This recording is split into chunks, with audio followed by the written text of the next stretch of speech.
Hello guys, আজ ভিডিওটা আমি সকাল থেকে শুরু করে দিলাম। তো আপনাদের দাদা আজকে ডিউটি যায়নি, সকালে সবজি বাজার করে নিয়ে চলে এসছে, সবজি বানাচ্ছে, ওই জন্য হাতটা দেখা যাচ্ছে। এখানে আছে, দেখি কি কি সবজি করে নিয়ে এসছে। তো এখানে আছে আলু, পেঁয়াজ, লঙ্কা, রসুন আর টমেটো। আর এখানে আছে বেগুন, শসা, পটল, আর আছে ভেন্ডি, আর আছে এটা ফুলকপি, আদা, ধনেপাতা। আর এখানে পটল আলুর তরকারি বানানো হয়ে গেছে।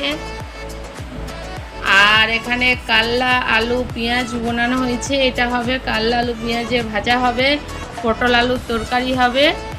এরপর আরেকটা জিনিস দেখাচ্ছি, চলুন।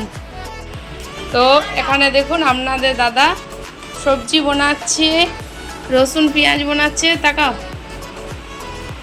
এখানে পেঁয়াজ বানাচ্ছে, এখানে পটল আলু সব বানানো হয়ে গেছে এবং এখানে সবজিগুলো আছে। আর এখানে কাল্লাটা বলতে ভুলে গেছিলাম, এখানে কাল্লা আছে। তো এরপর দেখাবো মাছ। আর এখানে আছে চারাপোনা মাছ। তো আমার মাছটা পরিষ্কার করে ধোয়া হয়ে গেছে। এখানে আছে, দেখুন কত বড় সাইজ চারাপোনা, 6 পিস আছে, 1 2 3 4 5 6 পিস আছে চারাপোনা মাছ। তো আমার রান্নাঘর বাগানো হয়ে গেছে, আমার রান্নাঘর বাগানো, গ্যাস মোছা। আর এখানে দেখুন আমার বিছানা বাগানো হয়ে গেছে। আর এখানে ছেলে পড়তে বসেছে আর পুতুলটাকে উল্টি রেখেছে, তার উপরে পিঠে বই রেখে পড়ছে। বিছানা বাগানো হয়ে গেছে। তো সবজি বানানো হয়ে যাক, তারপর আমি এরপর রান্না শুরু করে দেব। মাছ তো ধোয়া হয়ে গেছে, মাছটা এরপর ভাজবো। তো সারাদিনে আজকে কি করছি আপনাদেরকে সব ভিডিওতে সব কিছু দেখাবো। তো গাইস, আমার কাল্লা আলু আর পেঁয়াজটা ধোয়া হয়ে গেছে এবং এদিকে তেল কড়াই চাপিয়ে দিয়েছি, গরম হয়ে গেছে। আমি প্রথমে কাল্লা আলুটা ভেজে নেব, কেননা পটলের কোনো মশলা আমার পেস্ট করা নেই। তো আমি কাল্লা আলু, এই কাল্লার সঙ্গে অনেকে কাল্লা আলু ভাজে, কিন্তু কাল্লার সঙ্গে পেঁয়াজ দেয় না। আমি এর সঙ্গে পেঁয়াজ দিয়েছি, ভাজাটা খুব সুন্দর টেস্টি হয়, খুব ভালো লাগে। এইটা মেখে ভাতটা খাওয়া যায়। তো যারা ভাজেন ভালো, আর যারা না ভাজেন কাল্লা আলুর সঙ্গে একটু পেঁয়াজ দিয়ে দেবে, খুব ভালো লাগে খেতে। এটা অনেকে দেয় না, কিন্তু আমি কাল্লা আলু ভাজলে পেঁয়াজটা দিই। তো আমার মশলা পটলের মাছের কোনো পেস্ট করা নেই বলে আমি আগে ভাজাটা চাপিয়ে দিলাম। গাইস, আমার দেখুন কাল্লা আলু পেঁয়াজ লাল লাল করে ভাজা হয়ে গেছে। এরপর আমি গ্যাসটা অফ করে নেব। আর আমার গ্যাসটা, আগের গ্যাসটা খারাপ হয়ে গেছে, সেই গ্যাসটা আমি সারতে দিয়েছি, তাই এই গ্যাসটা আমাকে আরো ফিটিং করতে হলো। তো যাই হোক, এই কাল্লা আলুটা আমি এবার নামিয়ে নিচ্ছি। নামিয়ে নিয়ে এরপর চাপাবো আমের টক। তো কড়াইটা ভালো করে মেজে নিতে হবে, কেননা কাল্লা ভেজেছি, তিতো লাগতেও পারে। তো দেখুন আমার কাল্লা আলু ভাজা হয়ে গেল। এরপর আমি তো গাইস, এরপর আমের চাটনি চাপাবো। তো আমি কড়াইটা ভালো করে ধুয়ে, এরপর আমের চাটনি চাপিয়ে দেবো। তো চাটনিতে বেশি তেল লাগে না। কড়াইটা আমি ধুয়ে নিয়েছি, কড়াইটা খুব গরম হয়ে গেছে। সরষে ফড়ং দিয়ে দিলাম, সরষে, লঙ্কা, শুকনো লঙ্কা ফড়ং। এরপর আমটা আমি একটু ভালো করে ভেজে নেব।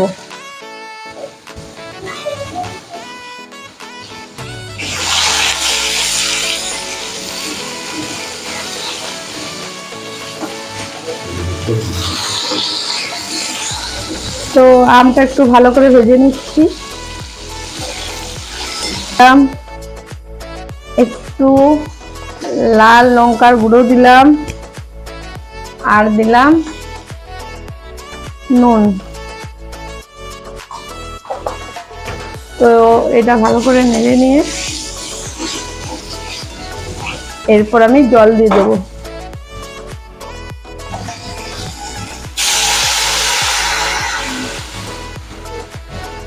তো আমটা কিন্তু আঁটি হয়ে গেছে, তাই একটু জল দিলাম। দেখুন আমটা পুরো তুলে দেখিয়ে দিই।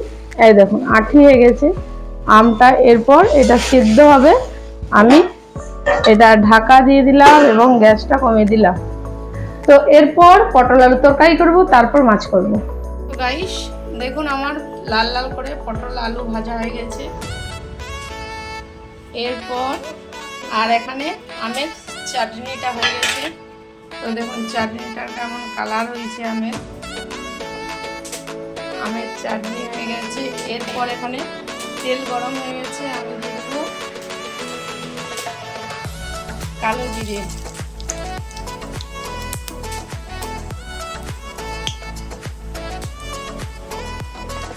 আর দিলাম একটা তেজপাতা আর কিছুটা দিলাম। তো এরপর আমি পেঁয়াজটা লাল লাল করে ভেজে নেব।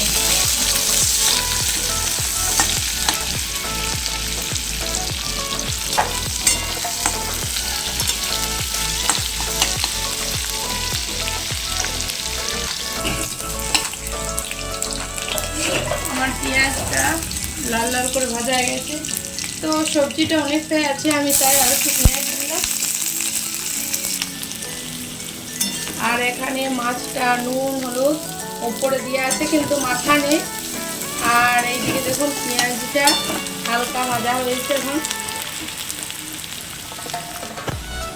এখানে রসুন পেঁয়াজ পেস্ট করা আছে, সে পেস্টটা আমি দিয়ে দিলাম, অল্প রেখে দিলাম। তো এটা আমি ভালো করে ভেজে নিয়ে এরপর দেখুন আদা এখানে বাটা আছে। এরপর আদা দিয়ে দেবো, টমেটো কুচি করা আছে। এরপর সবজিটা চাপিয়ে নিই, তারপর দেখাচ্ছি। তো গাইস আমার মশলাটা দেখুন ভালো করে কষিয়ে নিয়েছি, পুরো খুব সুন্দরভাবে মশলাটা কষিয়ে নিয়েছি, পটল আলু যেটা ভাজা ছিল। এরপর আমি এটা দিয়ে দেবো কড়াইয়ে। ভাজাতে কত তেল। এরপর আরেকবার পটল আলু দেওয়ার পর কষিয়ে নেব।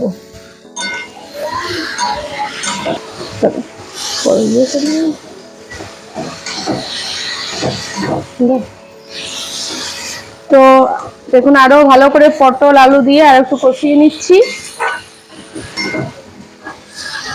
পুরো মাংসের মতন করেই তরকারিটা আমি চাপাই, এইভাবে আমি তরকারি করি। অনেকে পটল আলু পেঁয়াজ সব একসঙ্গে মশলা দিয়ে দেয়, কিন্তু আমি আলাদাভাবে এরকম ভাবে করি। তো আমার এটা ভালোভাবে ভাজা হয়ে গেছে। এরপর আমি এটাতে জল দিয়ে দেবো।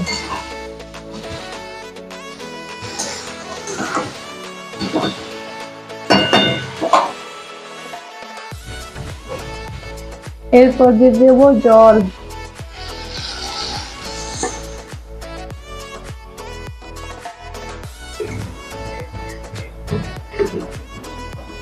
এটা খুব ঝোল করব না। আর দেখুন প্রচন্ড আমাকে গরম লাগছে, খুব ঘাম দিচ্ছে। একদিকে কাজ করতে চলে এসছে কাজের মেয়ে, আর এদিকে ঘর বাগানো হয়ে গেছে কিন্তু ঝাড় দেওয়া হয়নি। একদিকে রান্না করছি, একদিকে ভিডিও করছি, মানে সব দিকে সামালা খুব ব্যাপার হয়ে গেছে। তো যাই হোক এখানে জল দিয়ে দিলাম। দেখুন তরকারি কালারটা। এরপর আমি এটা ঢাকা দিয়ে দেবো। তো এরপর এই সবজিটা পটল আলু হয়ে যাওয়ার পর মাছ দেখাবো। তো গাইস কাজের ফাঁকে অল্প মুড়ি নিয়ে নিয়েছি, মুড়িটা আপনাদের দাদা কিন্তু মেখে দিয়েছে। আর উপরে চেনাচুর ছড়িয়ে দিয়েছে, শসা কুচি আছে, টমেটো আছে, চপ আছে, চেনাচুর আছে, সব দিয়ে ভালো করে মুড়িটা মেখে দিয়েছে। তো পটলের তরকারি হচ্ছে, আমি তখন মুড়িটা খেয়ে নেব।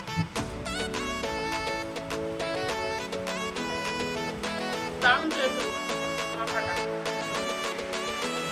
খুব সুন্দর হয়েছে মাখাটা। তো মুড়িটা খেয়ে নিই। গাইস দেখুন মাছ এখানে এখনো 3টে আছে। এখানে আমার তেল গরম হয়ে গেছে, আমি মাছ ভাজিতে চাপিয়ে দিয়েছি, আর এদিকে ভাত চাপিয়ে দিয়েছি। তো পটল আলুর তরকারিটা হয়ে গেছে।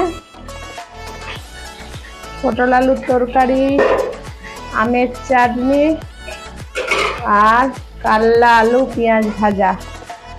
তো আমার এগুলো রেডি। এরপর মাছ হবে, মাছ হলেই হয়ে যাবে।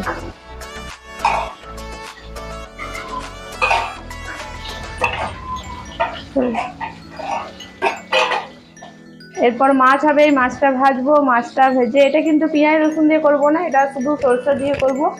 তো মাছটা হয়ে গেলে সব কিছু হয়ে গেল, আর বেশি কিছু করব না, তাও 4টে হয়ে গেছে। যাই হোক, এরপর মাছটা ভেজে নিই। গাইস দেখুন মাছ ভাজা হয়ে গেছে, মাছটা ঠিক করে দাও। মাছ ভাজা হয়ে গেছে, এখানে কড়াইয়ে তেল দিয়ে আছে, আপনাদের দাদা আবার মাছটা করছে। এখানে তেলে 5 ফোড়ন, চিনি দিয়ে রসুন আর পেঁয়াজের পেস্ট অল্প ছিল পটল আলু তরকারি, সেটাই দিয়ে দেওয়া হলো। আর এটা সর্ষেটা একটু বেশি করে দেওয়া হবে, এবং টমেটোটা দিল। দেখুন টমেটো অনেকটা দিয়েছে। আগে বললাম এটা রসুন পেঁয়াজ দিয়ে খুব একটা হবে না। তো দেখুন টমেটোটা ভালো করে ভেজে নিয়েছে। এরপর সর্ষের পেস্টটা দিয়ে দিল, যেটা সর্ষে বাটা ছিল, আর এখানে আদা লঙ্কা বাটা সেটা দিয়ে দিল। এরপর হলুদ, কত হলুদ, জিরে বাটা, জিরে গুঁড়ো, সরি, এখানে কাশ্মীরি লঙ্কা, ধনেটা হয়েছে, আর দিল নুন। তো মশলাটা ভালো করে এরপর কষিয়ে নিবে। দেখুন মশলার কালারটা, সরষে দিয়ে আছে তা সত্ত্বেও কিন্তু কালারটা খুব সুন্দর হয়েছে। রান্নাঘরটা পুরো রোদের আভাসটা ঢুকেছে, তাই মানে একটু অন্ধকার অন্ধকার লাগছে, ভালো বুঝতে পারছেন কিনা জানি না। তো ভালো করে মশলাটা কষিয়ে নিচ্ছে, তারপর মাছটা দেবে। আর বন্ধুরা একটা আমি কথা বলে রাখি, আজকে আমি 8টার সময় লাইভে আসব। তো লাইভটা আপনারা সবাই মিলে একটু শেয়ার করবেন এবং দেখবেন। আপনাদের সাথে গল্প করতে আসব, এবং আপনাদের কিছু প্রশ্ন থাকলে সেই প্রশ্নের আমি উত্তর দিতে আজকে আসব। আমি ফার্স্ট লাইভে আসব। আমি একটা লাইভ করেছি, সেটা হয়েছে কিনা, সবার কাছে পৌঁছেছে কিনা আমি বুঝতে পারিনি, আমার একটু ওটা গোলমাল লাগছে। যাই হোক, এরপর আমি প্রথমেই আসবো লাইভে। তো মশলাটা ভালো করে দেখুন কষিয়ে নিয়েছে। তো মশলাটা ভালো করে কষিয়ে নিয়ে জল দিয়ে দিয়েছে, জল দিয়ে এরপর দিয়ে দিল মাছ। তো এই চারা পোনা মাছ খেতে খুব ভালো লাগে, কিন্তু আমি খেতে পারি না, আমার খুব কাটা লাগে। আর আপনাদের দাদা এটা বেশি পছন্দ করে, তাই আজ বাড়িতে এসে নিয়ে এসছে, কিন্তু আমার ছেলে খাবে না, আমিও খেতে পারি না।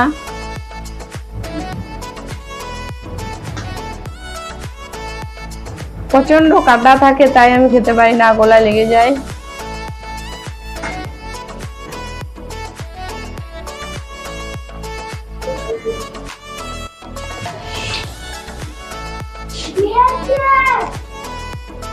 তো গাইস দেখুন মাছটা রান্না হয়ে গেছে, মাছটা অল্প হালকা হালকা ফুটছে, একটু ফুটে যায়।